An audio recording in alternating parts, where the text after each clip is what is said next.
Hey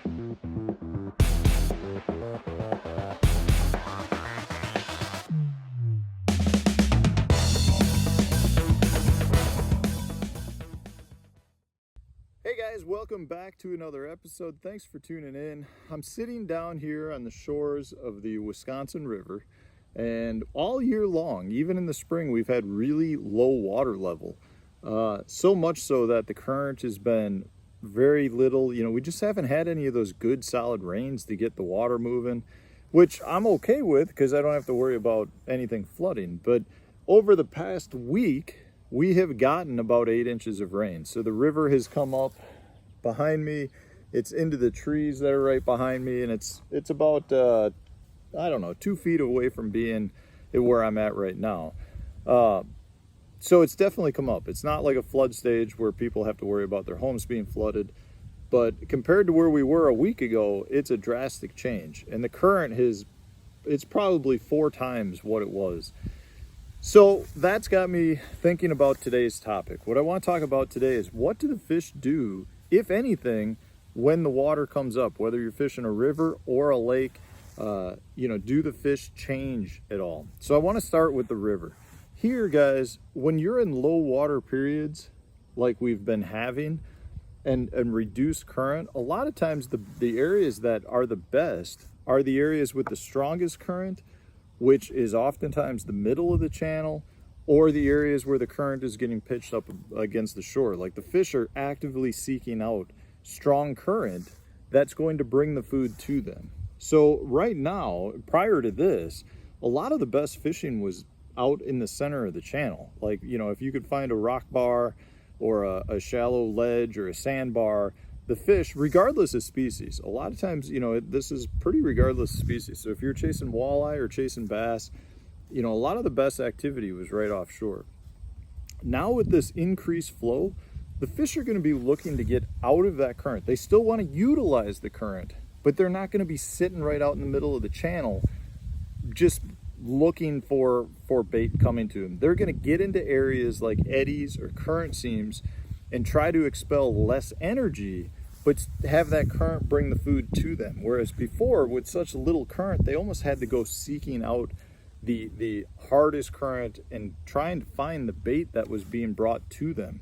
Now they can sit still and allow that current, which is really ripping, to bring them the food.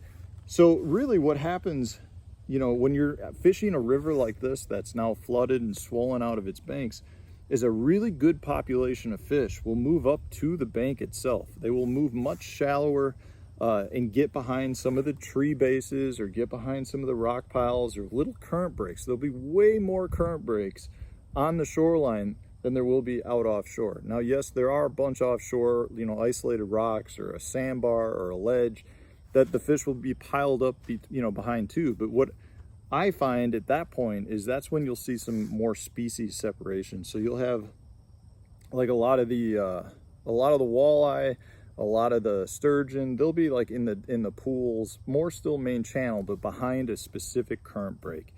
The bass will start to push up against the bank.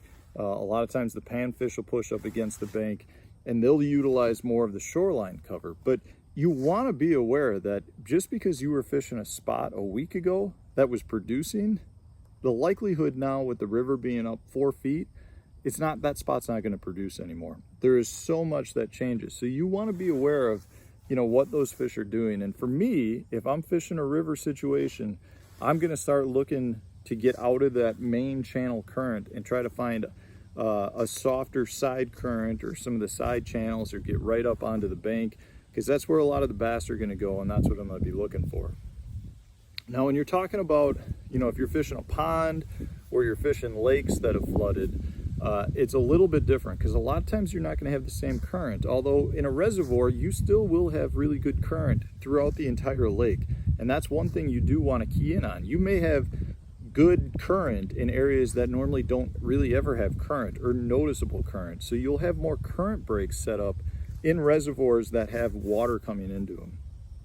So that's one thing that I definitely would be looking for, is to find current breaks in parts of the lake that normally wouldn't have current. Because a lot of times those fish that are in the lower parts of the lakes will start setting up on those current breaks because they don't normally have the advantage that they're getting when that lake is flooded.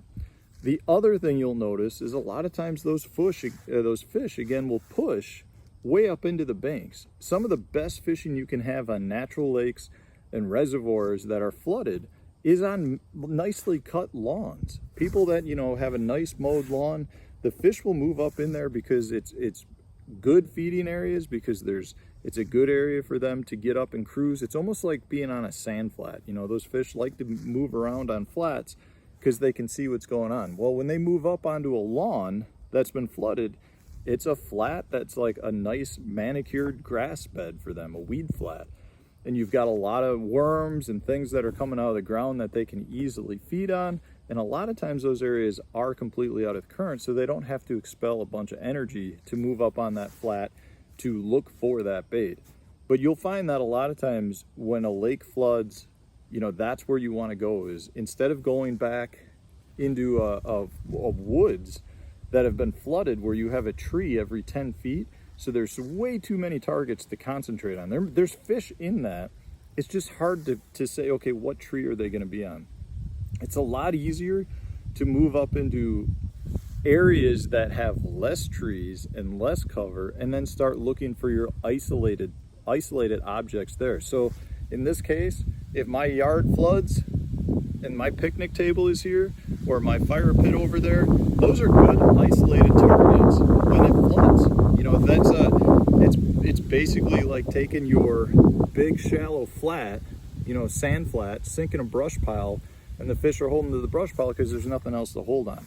It's the same thing when it floods. The fish are going to want to move up into the bigger flat areas, and if you have areas that have isolated targets, as an angler, that's an easier area for you to break down versus saying, hey, I'm going to go fish that 7 acres of woods that's flooded. That happened 2 years ago. We fished Sam Rayburn Lake in Texas, and it was flooded like 10 feet high. I mean, you could go for miles back into some of the flooded woods. If you went up to some of the creeks, you would get lost, you know, going back as far as you could, and it was overwhelming. There were fish, you'd catch a bite here or there, but it was nowhere near as easy to target those giant flooded woods as it was to fish an area that had a lot less targets in that flooded area. So guys, you definitely can use it to your advantage. It can be overwhelming when you have more water, because the more water you have, the more fish can spread out. But if you know what you're looking for and you know how the fish are going to move, whether you're on a river or you're in a lake, you just want to recognize that the fish are still going to try to be as opportunistic as possible and utilize the current or the newly flooded land to their advantage. And to their advantage means for a food source. So guys, don't let flooding chase you off the water. It's definitely a time that can be tough, but you can still do well and you can catch some really big fish. And a lot of times the fish have been eating so well that they weigh a little bit more. So if you catch a big one, the chances are it's going to weigh a little bit more. So guys, head out on the water, utilize it to your advantage, and best of luck to you. Hopefully here we don't come up too much more, because I don't want to have to get the sandbags out. That's never fun. Anyways, take care. We'll see you tomorrow. New tips and tricks coming out daily.